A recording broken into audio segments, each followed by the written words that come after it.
Tout droit.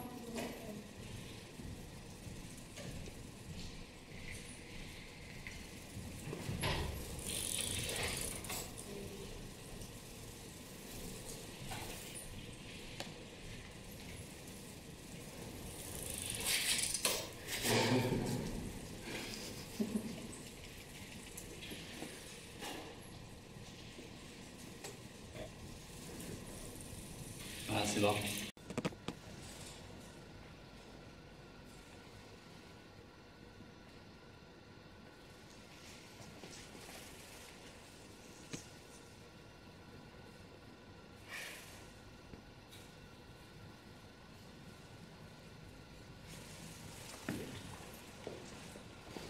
Est-ce que c'est ils sont de l'heure pour pêcher?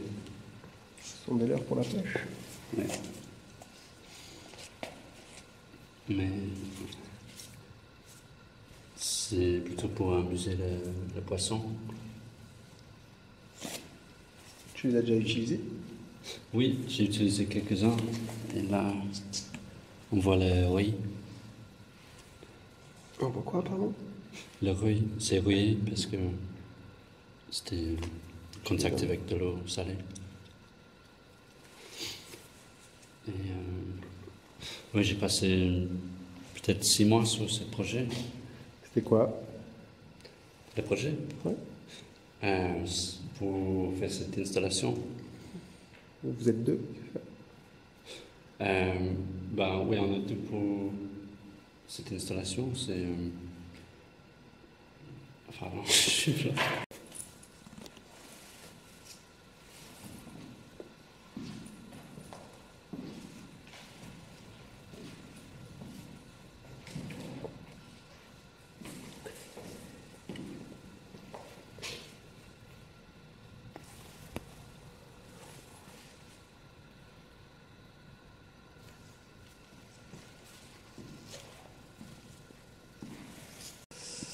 On a fait cette pièce, c'est dans le cadre de Artiste sur Artiste, le 3e volet. Et c'est une exposition où il y a 40 artistes. Et l'idée, c'est plutôt d'invitation. Du coup, il y a un artiste un artiste qui invite un autre. Et choisit la démarche, comment travailler ensemble, son commissaire. Et là, tu as invité qui? Là, j'ai invité Dan Walwyn. C'est un artiste britannique qui travaille à Amsterdam, mais qui a passé 3 mois ici, où on a fait Marseille. connaissance. Oui.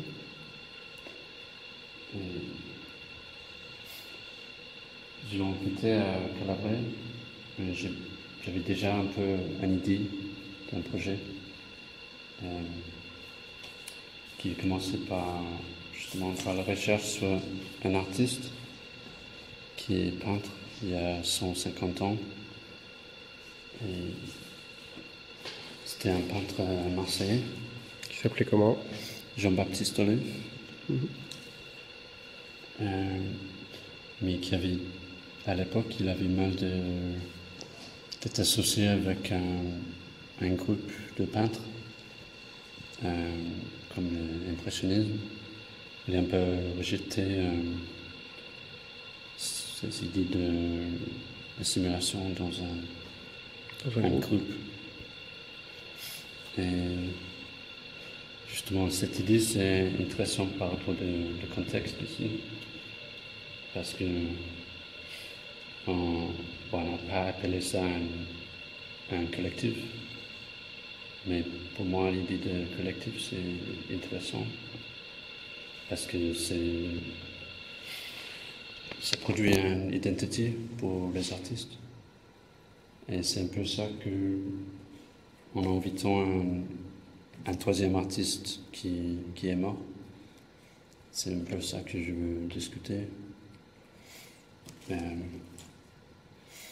c'est quoi l'importance pour la position des artistes, d'avoir un collectif et une identité. Moi, je pensais bien d'être dans un collectif, c'est plus puissant. Il y a une manière de former la pensée.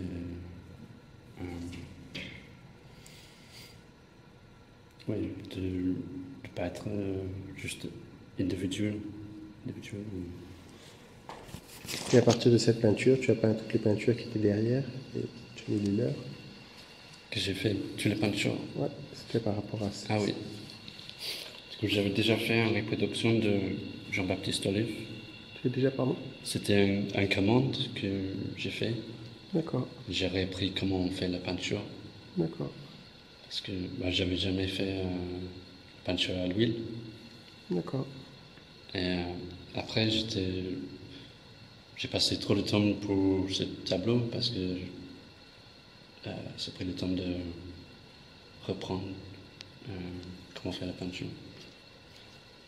Et j'étais intéressé par son histoire. Du coup, j'ai recherché, j'ai trouvé cette image. Et après, j'ai voulu faire un genre de parodie de cet artiste. Du coup, j'ai sorti. En fait, j'habite pas loin de où il a fait plein de peintures de Vieux-Port. J'ai sorti, fait les peintures. Et ce geste, c'est une action. C'est plutôt comme je travaille normalement. Par faisant des actions un peu invisibles. Qui a le sens pour moi. Et la peinture qu'on voit là,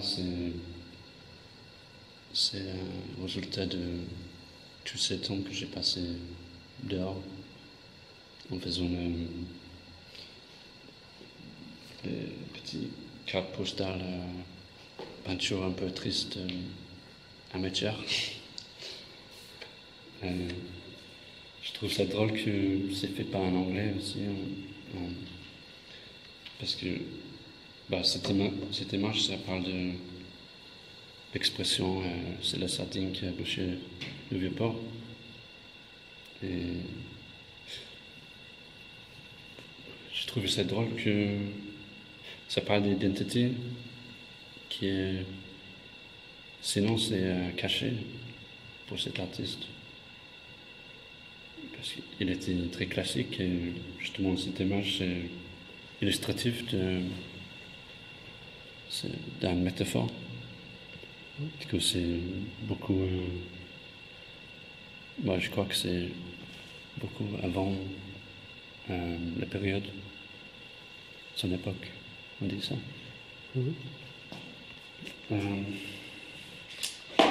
Et quoi d'autre à dire? Du coup, avec Dan, on avait plutôt une collaboration de distance, mais on a changé presque 100 mails pendant les 6 mois. Et finalement, il a décidé de faire une muraille.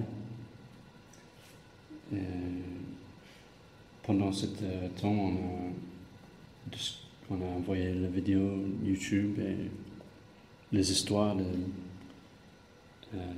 nos rêves et les trucs drôles, juste la déchette d'internet et tout ça influencer les choses un peu plus détaillées. Que cette muraille c'est fait juste pour cette installation.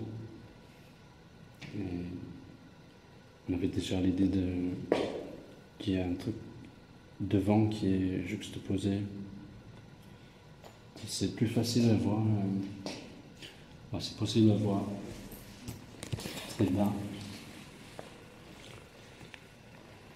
On a aimé l'idée que le verre, c'est il y a une transparence on peut voir en travers le muret. Mais c'est aussi une sorte d'obscurité de l'image, comme le sardine qui est bouché, le vieux port. Parce qu'il y a plein de petites références de choses qu'on a parlé. On a le titre pour toute l'installation, c'est FFS and all the derivatives. C'est en anglais.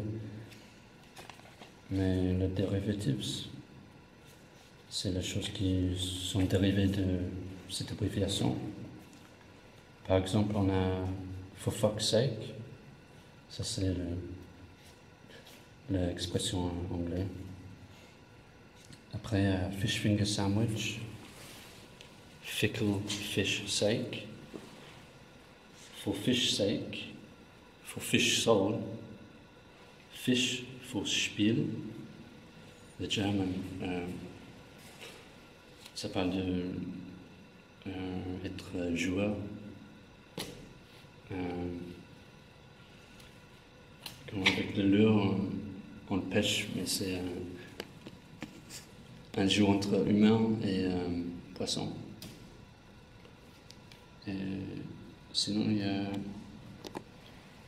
Francisner Fala Sardinas, Friendly Fish Supper, Flotsam Fresh Supper, Fake Fish Swimming, Façon Faux Sardine. Voilà.